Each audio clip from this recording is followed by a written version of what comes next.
আগে যেখানে 50 থেকে 60 হাজার টাকায় আসা কিংবা যাওয়া যেত কুয়েত, এখন সেখানে গুনতে হচ্ছে প্রায় 1,20,000 টাকা।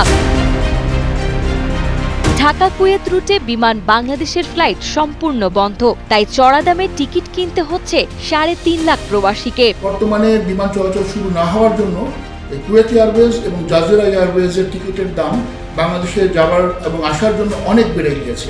ফলে আমাদের এই রেমিটেন্স যোদ্ধাদের কষ্টার্জিত বৈদেশিক মুদ্রা তা বিদেশে চলে যাচ্ছে, বাংলাদেশে আসতে পারছে না।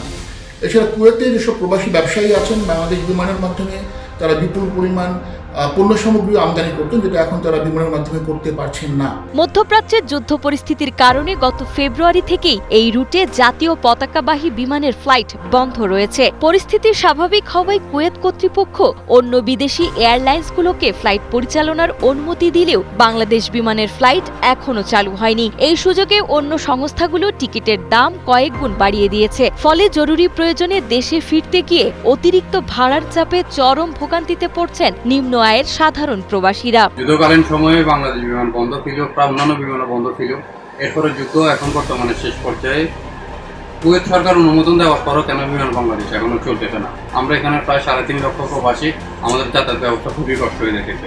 আমরা সরকারের কাছে আকুল আবেদন জানাচ্ছি যেন বাংলাদেশ বিমান পরিচালনা করে। গত জুনের 9 তারিখে বাংলাদেশ বিমান যখন শিডিউল দিয়েছিল, তখন অন্যান্য বিমানগুলোর ভাড়াও অনেক কমে গেছিল। বাংলাদেশ বিমানের শিডিউল আমরা পেয়েছিলাম, বাট আনফর্চুনেটলি বাংলাদেশ বিমানের শিডিউল বন্ধ হয়ে যাওয়ার পরে অন্যান্য বিমানেরগুলোর ভাড়া গুণ করে ফেলছে। তাতে করে এখন যাত্রীদের অনেক ভোগান্তি ছিল।